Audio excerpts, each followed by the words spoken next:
here's a fun thought process, right? So you bought 80 acres to deer hunt.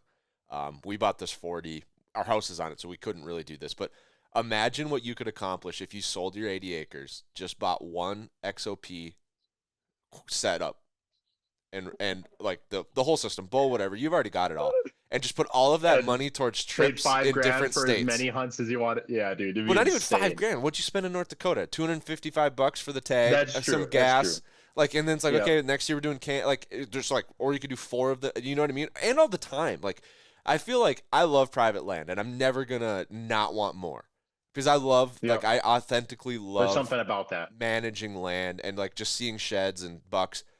But if you're like trying to kill deer, I don't think buying private land's the right way. The Oh hundreds of gosh, no, no, hours you unless you spend on it, and no, yeah, not if you even want to close. kill a That's what I'm deer, saying. If you didn't have the rest of that, dude, you wouldn't like. No one would do it. If it was just to kill that deer, yeah. you'd take a different approach.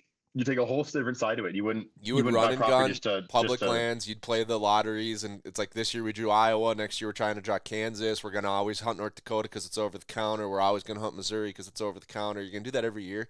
Probably spend 5-10 grand a year, but you're gonna spend Mhm. $4,000 a year in your taxes for your land.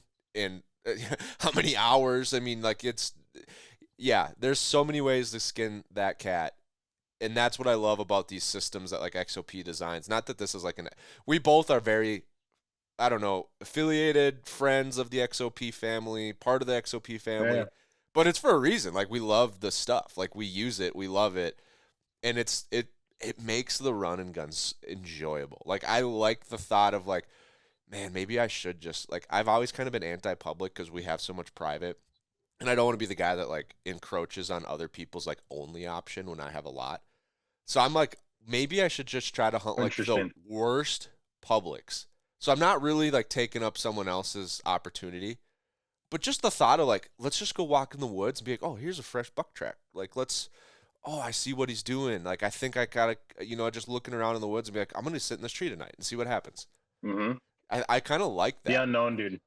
And there's you're gonna see a trend, and like something we're trying to push internally with XLP2 is the Western hunting, going Oh out yeah, west to experience camp with your buddies is going to shift Midwest more and more. It's because it's getting harder and harder to do.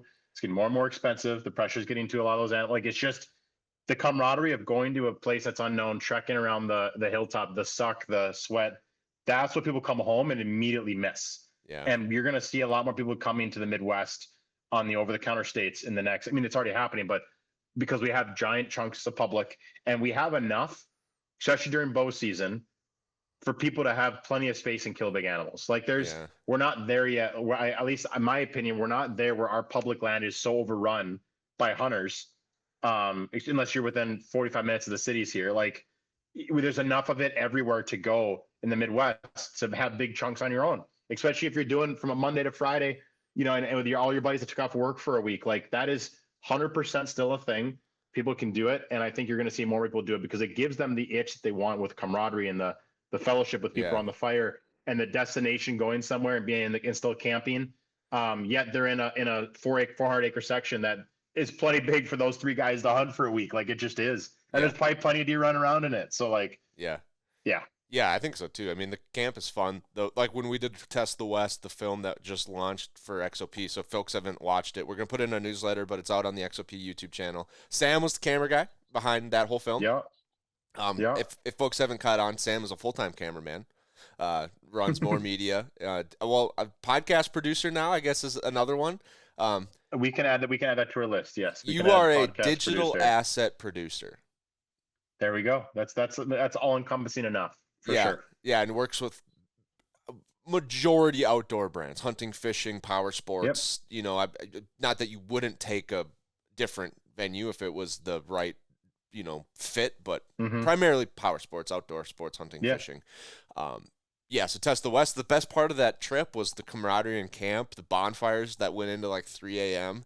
I mean, if you looked on Our paper, we podcast at the probably did bonfire. not do the Crawdad Boil podcast where Sam and I are like, dude. how do we eat these things? I'm just gonna eat the shrimp. It was so good though. Yeah. It was so No good. one got sick, But which like is good. that's what people want. Like Yeah. I'm not trying to downplay like the guy that wants to go and just kill the deer, but like, dude, half of these trips that we look forward to is that. Bonfires. And how like Yeah. and like and being with your boys and like the hunt being good or not, like it sounds cliche to say, but like that's what we look back and look forward to, like going back again. It's like immediately after, it's like, man, like when we sit there and sweat our butts off and it's hot and we got mosquitoes, and then deer hunting was tough, and like we're like, all right, we should probably leave, and like and then we get home and like 2 days later, you're like, man, I wish I was back there again. Like it's just, that's just how it goes.